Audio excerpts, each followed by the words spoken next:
Hey, CC Livermore. We are heading into week 22, and week 22 for us is mystery minerals. Dun, dun, dun. All right. This week, our students will have the opportunity to further practice and solidify their 4 mineral lessons from week 21. What were those lessons? What were the aspects of mineral identification they learned in week 21? Here they are, just to use the sheets from last week. Number 1, luster. Number 2, transparency. Number 3, hardness. And number 4, streak test. These were the 4 different aspects of mineral identification that we learned. And now our students get to refresh their mind on what they are. So hopefully you'll have your notes from week 21 and you can give a quick overview. Try to bring those. Your notes from week 21 to give a quick overview of what each of those aspects are. And then tell them we are going to be scientists and identify some mystery minerals as some groups. Okay, so how is it going to be set up? Here we go. I have 4 different stations for your class management pleasure. Please do not feel like you need to use all 4 stations. You do not. There are 4 because I have lots of minerals. And if we want to divide our students up into 2s or 3s, 4 stations really work well. But I really want you to know I don't expect you to get through or to use all 4 stations. It doesn't matter which stations you use, they're all great.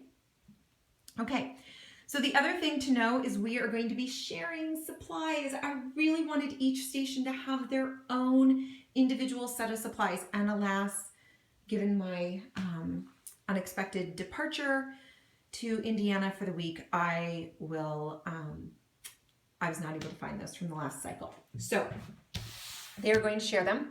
There are 2 sets. You can decide if you want to put the supplies in between these 2 sets this way on the table or in between the sets this way on the table. Probably this way, but I don't care. You guys decide when you're doing it. Move the stuff around. Okay.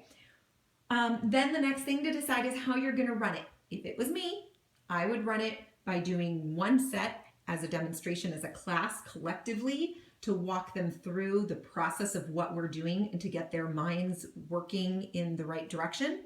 And then I would divide, depending on the age of my class, I would divide them into 2 or 3 different groups to go and continue the process on, or I would do another set as a class. Does that make sense? So that's what I would do. But you decide, do you want to do it as a class? Do you want to do it as groups? Do you want to do it, as a class and a group, as I was describing? Totally up to you. All right, what are they doing? Let me find my little chart. Okay, you're going to have this blank chart. And of course, my printer was running out of ink, but it's good enough. I promise in person it'll be fine. And no, you don't have this chart. I found this chart and it saved a lot of writing because they just circle. Is that going to focus? They just circle. There we go.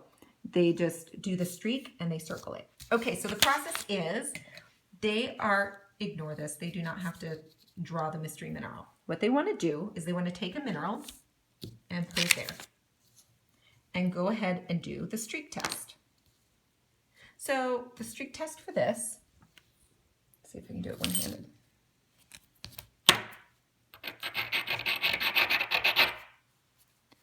You can't see it really well from far away. There you go. Okay, the streak on this is white. So they'll circle white. The luster, see that looks, that one might be metallic, but when we look at it overall, it's pretty glassy. We're going to say glassy. They might say metallic, and that is okay. It won't line up to the chart, but it won't be a problem eventually. And then it's obviously opaque. And you go through the hardness. Okay, I'm scratching it with my thumb. Nope, it marked my nail. I didn't leave a scratch. Now I'm going to scratch the penny. And yes, it scratches the penny. Now I'm going to see, is it scratched But, oh, does it scratch the glass plate? And you can see, let's see, there, yes, it scratches the glass plate. So we know that it's harder than 5.5. Now, I just copied this from somewhere else and it's late and I didn't read it thoroughly. And I have that the nail is 5.5 and I have a streak plate on here. You can have them try to scratch the streak plate.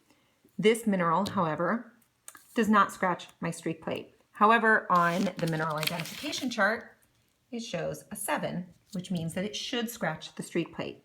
This is a good opportunity to talk to our students about impurities that can happen in minerals, and that when they are doing their check, so I'm going to circle this as a 6 because that's what it actually tests at for me.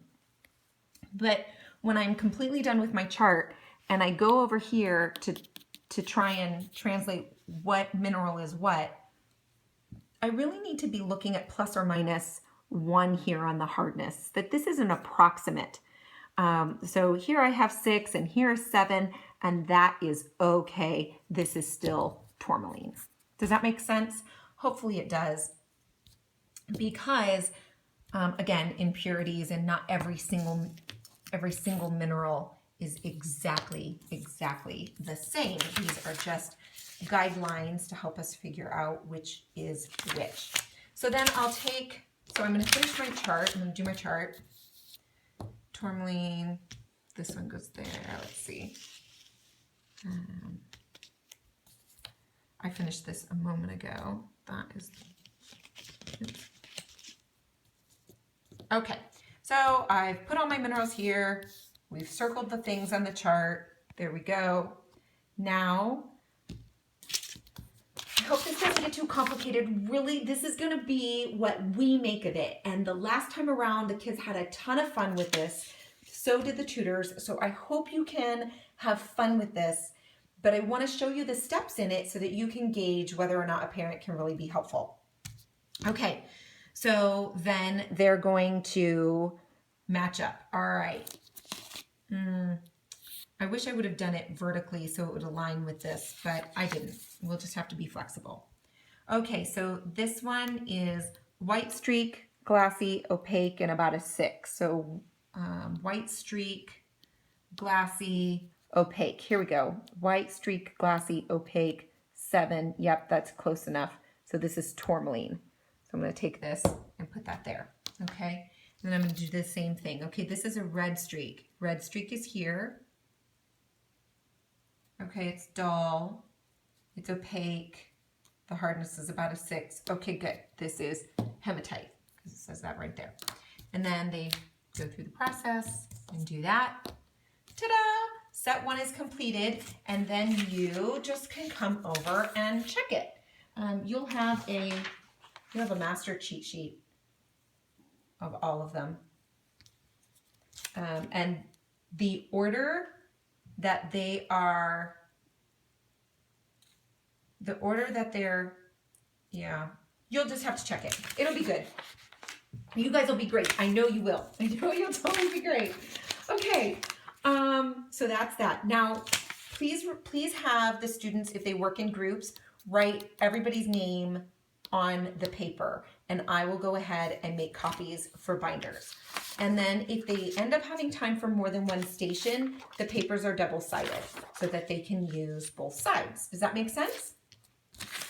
And go to the next station. So that way there's just one piece of paper. Now what to do with this, at the end of class, set them over to the side, and then whoever is the last class, can you please, you know what, just actually leave them near all the materials, because thankfully Stephanie is going to fill in for me in this area and clean up, and she'll take the papers as well.